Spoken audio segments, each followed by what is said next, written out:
ചേട്ടാ, വെള്ളാപ്പള്ളി നടേശൻ യോഗനാഥത്തിലൂടെ പുറത്തുവിട്ട ഒരു പ്രസ്താവനയുണ്ട്, അറിയാലോ. അതായത് ന്യൂനപക്ഷ പ്രീണനമാണ് കേരളത്തിൽ അതിഭീകരമായിട്ട് നടക്കുന്നതെന്ന് വെള്ളാപ്പള്ളി പറയുന്നുണ്ട്. പോരാത്തതിന് വെള്ളാപ്പള്ളി പറയുന്നത് സംവരണത്തിൻ്റെ കാര്യം. സംവരണം ഭയങ്കരമായിട്ട് നിഷേധിക്കപ്പെടുന്ന ഒരു സമൂഹം ഇവിടെ ഉണ്ട്. ഈഴവരെ ഉദ്ദേശിച്ചാണ് വെള്ളാപ്പള്ളി നടേശൻ ഈ കാര്യങ്ങളൊക്കെ പറയുന്നതെന്ന് നമുക്ക് പകലുപോലെ വ്യക്തമാണ്. അതിനുശേഷം വലിയ രീതിയിലുള്ള കോലാഹലങ്ങളാണ് ഇവിടെ ഉണ്ടായത്.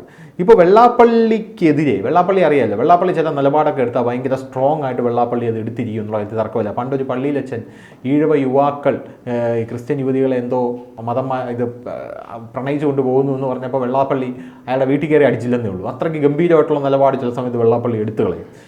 നമ്മൾ സുകുമാരൻ നായരുടെ ഇത്തരത്തിലുള്ള ഒരു നിലപാട് കണ്ടത് അറിയാലോ. നമ്മൾ ഗണപതി മിത്താണെന്ന് പറഞ്ഞപ്പോൾ സുകുമാരൻ നായർ ശക്തമായിട്ട് നിലപാടെടുത്തു. അതുപോലെ ഈ രണ്ട് സമുദായ നേതാക്കളിൽ ഇപ്പോൾ വെള്ളാപ്പള്ളി എടുത്തിരിക്കുന്ന നിലപാട് ഭയങ്കര കോളുകളൊക്കെ സൃഷ്ടിച്ചിട്ടുണ്ട്. പ്രത്യേകിച്ച് സമസ്ത ഇളവിയിട്ടുണ്ട് വെള്ളാപ്പള്ളിയുടെ ഈ നിലപാട് കണ്ടിട്ട്. സമസ്ത എന്താണ് വെള്ളാപ്പള്ളിയെ ചെയ്യാൻ പോകുന്നത്? അതായത് ഒരാൾ അയാളുടെ അഭിപ്രായം പറഞ്ഞു കഴിഞ്ഞാൽ സർക്കാർ ന്യൂനപക്ഷ പ്രീണനം നടത്തുന്നുവെന്ന് ഒരു സമുദായ നേതാവ് എന്ന നിലയിലാണ് വെള്ളാപ്പള്ളി നടേശൻ പറഞ്ഞത്. അതിലൊരു വർഗീയതയില്ല. എന്നാൽ വെള്ളാപ്പള്ളിയെ വർഗീയവാദിയാക്കാനാണ് സമസ്ത ഇപ്പോൾ ശ്രമിച്ചുകൊണ്ടിരിക്കുന്നത്.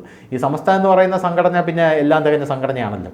സമസ്ത എന്ന് പറഞ്ഞ സംഘടനയുടെ പല പല കാര്യങ്ങളും പല പല സംഭവങ്ങളും എല്ലാം സമൂഹ മാധ്യമങ്ങളിൽ പാട്ടാണ്. പക്ഷേ സമസ്തയെ വിമർശിക്കാൻ ആർക്കും പറ്റത്തില്ല, ഭയമാണ്. അതേസമയം വെള്ളാപ്പള്ളിയുടെ തോളത്ത് ആർക്കും കയറുകയും ചെയ്യാം.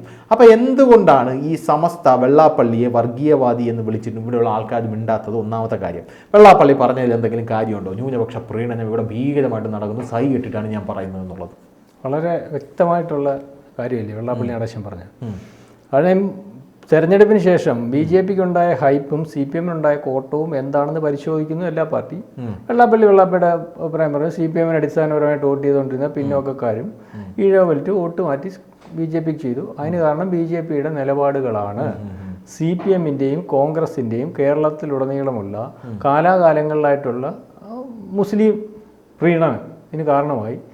ഇവിടുത്തെ OBC-കാരന് കിട്ടേണ്ടതും പട്ടികജാതിക്കാരന് കിട്ടേണ്ടതുമായിട്ടുള്ള സംവരണം പോലും കാലാകാലങ്ങളായിട്ട് അട്ടിമറിക്കപ്പെട്ടു. ആരും ചോദിക്കാനില്ല. സംഘടിത പാർട്ടിയായിട്ടുള്ള മുസ്ലിം ലീഗും മുസ്ലിങ്ങളും അവർക്ക് കിട്ടേണ്ടതും കിട്ടാണ്ടതുമായിട്ടുള്ള ആനുകൂല്യങ്ങൾ പിടിച്ചു മേടിക്കുന്നു. ഇതുകൊണ്ടാണ് ഇത് സംഭവിക്കുന്നത്. ഇനി ഇത് സംഭവിച്ചുകൊണ്ടേയിരിക്കും. അതിനാണ് സമസ്ത മറുപടി പറഞ്ഞത്. നമ്മൾ ഇതിനെ ശ്രദ്ധിക്കേണ്ട ഒരു കാര്യമാണ്, മണ്ഡൽ കമ്മീഷൻ റിപ്പോർട്ട് 27% സംവരണമാണ്. ഇവിടുത്തെ ഭരണഘടന വിഭാവനം ചെയ്യുന്ന സംവരണം എന്ന് പറഞ്ഞാൽ മതസംവരണമല്ല, ജാതി സംവരണമാണ്. ജാതി സംവരണം എന്ന് പറഞ്ഞാൽ ഇവിടുത്തെ പട്ടികജാതിക്കാരനും അല്ലെങ്കിൽ OBC-കാരനും പിന്നോക്കത്തിൽ നിൽക്കുന്ന ആൾക്കാരുടെ പ്രൊമോഷന് വേണ്ടിയാണ് അന്ന് ഭരണഘടനയിൽ അംബേദ്കർ ഈ ജാതി സംവരണം കൊണ്ടുവന്നത്. അന്ന് കോൺഗ്രസ് എതിരായിരുന്നു. ഇദ്ദേഹം മസിൽ പിടിച്ചാണ് ഇത് കൊണ്ടുവന്നത്. ഈ സംവരണത്തിനകത്ത് 12% ഇവിടുത്തെ മുസ്ലിം മതമാണ് കൊണ്ടുവരിക്കുന്നത് 27-നകത്ത്. കാരണം ഇത് പൂർണ്ണമായിട്ട് കിട്ടേണ്ടത് ഇവിടുത്തെ OBC എന്ന് ഈഴവരും പട്ടികജാതിക്കാരും വരും. ഈ സർക്കാർ കമ്മീഷൻ റിപ്പോർട്ട് കൊണ്ടുവന്നു. സർക്കാർ കമ്മീഷൻ റിപ്പോർട്ടിനകത്ത് അതിനകത്ത് കണ്ടെത്തിയത്, മണ്ഡൽ കമ്മീഷൻ റിപ്പോർട്ടിനകത്തും കണ്ടെത്തി, മണ്ഡൽ കമ്മീഷൻ റിപ്പോർട്ടിൽ 282 ജാതി കണ്ടെത്തി അർഹമായിട്ടുള്ളത്. അതിനകത്ത് 82 ജാതി മുസ്ലിങ്ങളുണ്ട്. ആ 82 ജാതിയിൽ മുസ്ലിങ്ങളായിട്ടുള്ള 82 ജാതിയിൽ സംവരണം ആവശ്യമുള്ള മുസ്ലിങ്ങൾ ഒരു ജാതി മാത്രമേ ഇവിടെ ഉള്ളൂ. അത് കേരളത്തിലെ ആ ഒരു ജാതി എന്ന് പറയുമ്പോൾ മാപ്പിളമാരാണ്. മാപ്പിളമാരെന്ന് പറഞ്ഞാൽ ഈ മുക്കുവന്മാർ, അരയന്മാർ ചേർന്ന് അവർക്ക് മാത്രം. പക്ഷേ ഇവിടുത്തെ സംഘടിത മുസ്ലിങ്ങൾക്ക് മൊത്തം ആ സംവരണമെന്ന് വേണമെന്നാവശ്യപ്പെട്ട് അവരുടെ സംഘടിത വോട്ട് ബാങ്കിൻ്റെ പുറകിൽ ആ സംവരണം അവർക്ക് അട്ടിമറിക്കപ്പെട്ടു. അതായത് അനർഹമായിട്ടുള്ള ഭരണഘടനയെ അനുശാസിക്കാത്ത, മണ്ഡൽ കമ്മീഷൻ റിപ്പോർട്ടിനകത്ത് പറയാത്ത സംവരണമാണ് ഇവിടുത്തെ മുസ്ലിങ്ങൾക്ക് കിട്ടുന്നത്. ഇതാരും പറയുന്നില്ല. UDF-ഉം പറയുന്നില്ല, LDF-ഉം പറയുന്നില്ല. കാരണം അവർ സംഘടിതമായിട്ടുള്ള വോട്ട്. ഇപ്പം തന്നെ അതിനുശേഷം ഇവിടുത്തെ മുസ്ലിം സംഘടനകൾ വീണ്ടും സുപ്രീം കോടതിയിൽ ഒരു കേസിന് പോയി. ഒരു സംഘടന ഞങ്ങൾ ഈഴവരെക്കാട്ടി കൂടുതലായിട്ടുണ്ട്, ഞങ്ങൾക്ക് ഇതിൽ കൂടുതൽ സംവരണം വേണമെന്ന്. അതിപ്പോൾ നമ്മുടെ സുപ്രീം കോടതി, നമ്മുടെ ഹൈക്കോടതി കേസ് നടക്കുകയാണ്. അപ്പം അതേ രീതിയിൽ പൊയ്ക്കൊണ്ടിരിക്കുമ്പോൾ ഇവിടുത്തെ CPM ആയാലും ശരി, കോൺഗ്രസ് ആയാലും ശരി, അതിനെപ്പറ്റി പറയുന്നില്ല. അതാണ് വെള്ളാപ്പള്ളി നടേശൻ പറഞ്ഞത്. ഇത് വളരെ സമസ്തയെ മറുപടി പറയുന്നു. സമസ്തയ്ക്ക് എന്ത് മറുപടി പറയാൻ കാര്യം? സമസ്തയ്ക്ക് എന്താണ് മറുപടി പറയാൻ കാര്യം? സമസ്തയ്ക്ക് അദ്ദേഹത്തിൻ്റെ വിഭാവനം ചെയ്യുന്ന ഈഴവ കമ്മ്യൂണിറ്റിക്ക് അർഹമായിട്ടുള്ള സംവരണം കിട്ടുന്നില്ല എന്ന് പറയുമ്പോൾ സമസ്തയ്ക്ക് ഇയാൾ RSSന്റെ ആളാണെന്ന് പറയേണ്ട കാര്യം എന്തോ? സമസ്ത ആരാണ് ഇടപെടാൻ? സമസ്ത ഇദ്ദേഹം RSSന്റെ ആളാണെങ്കിൽ സമസ്തയ്ക്ക് എന്താ വേണം? സമസ്ത ഇവിടുത്തെ ഒരു മതത്തിന്റെ കയ്യാളായിട്ട് നിൽക്കുന്ന ആളല്ലേ. RSS എന്ന് പറയുന്നത് ഒന്നുമല്ലെങ്കിൽ ഒരു സാമൂഹിക സംഘടനയാണല്ലോ. ആ സാമൂഹിക സംഘടനയുടെ ആളല്ല വെള്ളാപ്പള്ളി എന്ന് വെള്ളാപ്പള്ളി പറയുന്നുണ്ട്. ഞാനൊരു ജാതിയുടെ വ്യക്തി, SNDP-യുടെ ആളാണ്. എനിക്ക് SNDP-കാരൻ്റെ കാര്യം നോക്കേണ്ടതുണ്ട്. അതുകൊണ്ട് ഞാൻ SNDP-ക്ക് വേണ്ടി പറയുന്നു. ഇത് വളരെ എന്ത് ചെയ്യാൻ സാധിക്കുമെന്ന് ധനുഷ് ഒരു ചോദ്യം ചോദിച്ചല്ലോ. കുമാരനാശാന് സംഭവിച്ചത് അറിയാമോ? വേലായുധ പണിക്കർക്ക് സംഭവിച്ചത് അറിയാം. കുമാരനാശാന്റെ മരണം ഇപ്പോഴും ദുരൂഹമാണ്. അദ്ദേഹം സഞ്ചരിച്ചുകൊണ്ടിരുന്ന ബോട്ടിൽ ബോട്ട് മുങ്ങിയാണ് അദ്ദേഹം മരിക്കുന്നത് ഒരു വെളുപ്പാങ്കാലത്ത്. ആ ബോട്ട് മുങ്ങി മരിക്കുന്നതിന് പിന്നെ പരിശോധിച്ചപ്പം അതിൻ്റെ പുറത്തുനിന്ന് ബോട്ട് ലോക്ക് ചെയ്തിരിക്കുമായിരുന്നു. വടം കെട്ടി മറിച്ചതായിട്ടാണ് അതിൻ്റെ ഇത്. അതൊക്കെ മൂടി വയ്ക്കപ്പെട്ട് വേലായുധ പണിക്കരെ ഒരു മുസ്ലിം ഭീകരവാദി കുത്തിക്കൊല്ലുകയാണുണ്ടായത്. ഇവരെല്ലാം ഈ നിലപാടുകൾ പണ്ടെടുത്തിട്ടുള്ളവരാണ്. കുമാരനാശാൻ എടുത്ത നിലപാട് എന്താണെന്ന്? കുമാരനാശാൻ എടുത്ത നിലപാടെന്ന് പറഞ്ഞാൽ അന്ന് മലബാർ കലാപത്തിൽ പോയി അദ്ദേഹം ഒരു കവിത എഴുതി, ആ ദുരവസ്ഥ എന്ന് പറഞ്ഞു. ആ ദുരവസ്ഥ എന്ന് പറഞ്ഞ കവിത ചർച്ചയായപ്പോഴാണ് കുമാരനാശാന് ധാരണ സംഭവം. അപ്പോൾ നൂറ്റാണ്ടുകൾക്കപ്പുറം തൊട്ട് ഇവിടുത്തെ ഇസ്ലാമിസ്റ്റുകൾക്കെതിരെ സംസാരിക്കുന്നവർ ഏതെങ്കിലും ഒരവസ്ഥയിൽ, ഇന്നലെ നിങ്ങൾ ചർച്ച ചെയ്തതുപോലെ ഏതെങ്കിലും ഒരവസ്ഥയിൽ ദുരൂഹമായിട്ടൊക്കെ മരണപ്പെടുന്ന കാര്യങ്ങളാണ് നമ്മൾ കണ്ടുകൊണ്ടിരിക്കുന്നത്. ഇതൊക്കെ മറയ്ക്കാനും ഒളിക്കാനും ഇവിടുത്തെ രാഷ്ട്രീയ പാർട്ടികളും അല്ലെങ്കിൽ ആ ഒളിവും തിരിവും ഒക്കെ പുറത്തു കൊണ്ടുവരാൻ ബാക്കിയുള്ള ജാതിക്കാരും തയ്യാറാവാത്ത ഒരവസ്ഥ. എന്താ വെള്ളാപ്പള്ളി നടേശൻ പറഞ്ഞത് ശരിയാണ്. ഇവിടുത്തെ ജാതി ഇപ്പം തന്നെ ഈ കഴിഞ്ഞ കോൺഗ്രസിൻ്റെ മിനിസ്ട്രി കഴിഞ്ഞ ഈ പ്രാവശ്യത്തെ അവരുടെ പ്രകടന പത്രികയിൽ മുസ്ലിങ്ങൾ ഒന്നാം അവകാശി എന്ന് പറഞ്ഞു. ഇവിടുത്തെ മോദിയെ തിരുത്തി, അല്ല ഇവിടുത്തെ മുസ്ലിങ്ങൾക്കല്ല ഒന്നാം അവകാശം, ഇവിടുത്തെ സംവരണ ആനുകൂല്യം ഇവിടുത്തെ പട്ടികജാതിക്കാരനെന്ന് പറഞ്ഞു. ഇത് മോദി പറഞ്ഞപ്പോൾ മോദി വർഗീയവാദിയായി. പക്ഷേ ഇവിടുത്തെ കോൺഗ്രസ് എങ്ങനെയാണ് പ്രചരണം നടത്തിയത്? ഇവിടുത്തെ മോദി വീണ്ടും അധികാരത്തിൽ വന്നാൽ ഇവിടുത്തെ സംവരണം എടുത്തു കളയും, ഭരണഘടന വലിച്ചു കീറും. പക്ഷേ യഥാർത്ഥത്തിൽ സംവരണം എടുത്തു കളയാൻ ശ്രമിക്കുന്ന ഭരണഘടനയുമായിട്ട് നിന്നത് കഴിഞ്ഞ പ്രാവശ്യം UDF മത്സരിച്ചപ്പോഴാണ്.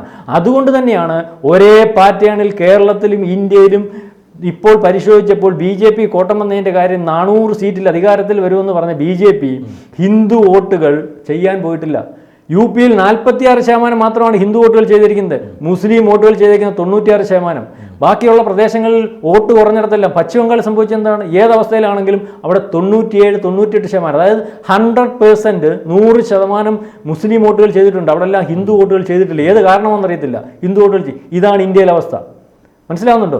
അതായത് ഇസ്ലാമിസ്റ്റുകളുടെ താല്പര്യം എല്ലാ പാർട്ടിക്കാരും അറിഞ്ഞും അറിയാതെയും ഇവിടെ കൊണ്ടുവന്നുകൊണ്ടിരിക്കുക. വോട്ടിൻ്റെ ബേസിലായാലും ഏതെങ്കിലുമൊക്കെ സാഹചര്യത്തിൽ ഒക്കെ ഇത് വരുന്നുണ്ട്. അതായത് പണത്തിൻ്റെ പ്രലോഭങ്ങളുടെ പേരിലും ഒക്കെ വരുന്നുണ്ട്. അപ്പോൾ ഇത് തുറന്നു പറഞ്ഞ വെള്ളാപ്പള്ളി നടേശനെ സമസ്ത ഭീഷണിപ്പെടുത്തേണ്ട കാര്യം എന്തോ?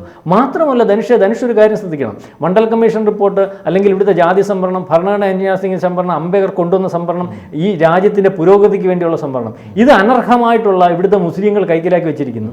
ഇതിനിവിടുത്തെ ഭരണാധികാരികൾ, ഓരോ മാറി മാറി വരുന്ന ഭരണാധികാരികൾ കൂട്ടു നിൽക്കുന്നു.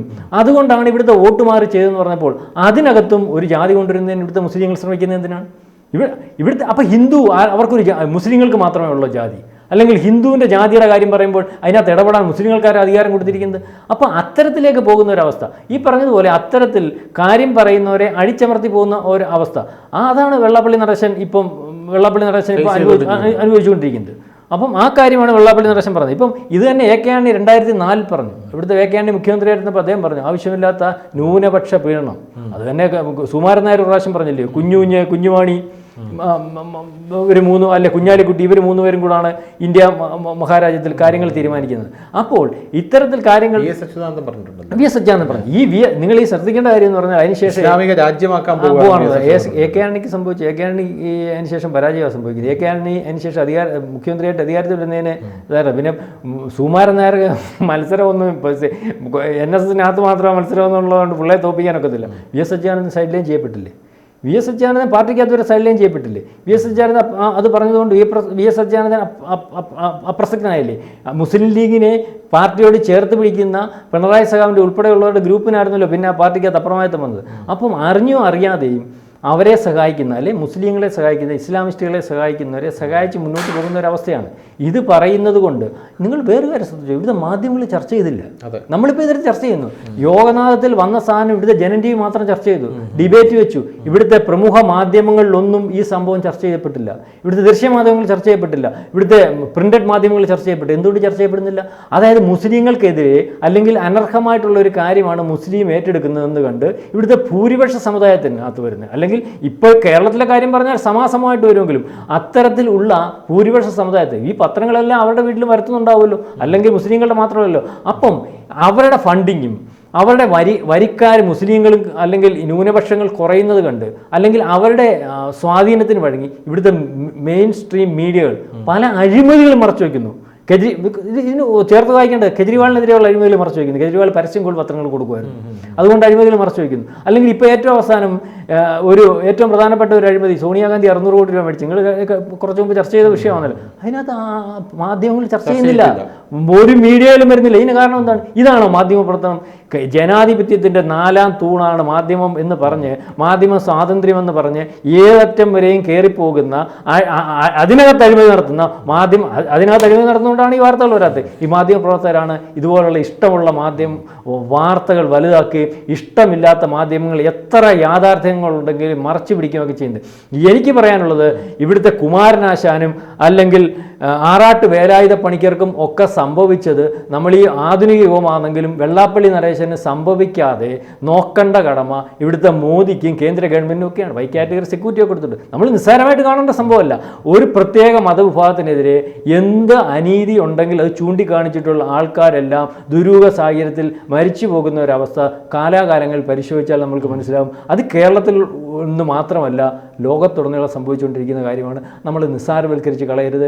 ഇതിൻ്റെ അല്ല ഈ മാധ്യമങ്ങളുടെ സൈലൻസും അല്ലെങ്കിൽ ഇത്തരത്തിലുള്ള വാർത്തകൾ ഒതുക്കുന്നതിനും അല്ലെങ്കിൽ ഇത്തരത്തിലുള്ള കാര്യങ്ങളൊക്കെ ചർച്ച ചെയ്യുന്നതിനും ഒക്കെ ഉണ്ടാകുന്ന ഒരു നിശബ്ദത, അത് നിസ്സാരമല്ല, മനഃപൂർവ്വം തന്നെയാണ്. അതിൻ്റെ പുറകിലൊക്കെ കൃത്യമായ കരങ്ങളുണ്ട് എന്നാണ് ഈ അവസരത്തിൽ നമുക്ക് പറയാനുള്ളത്.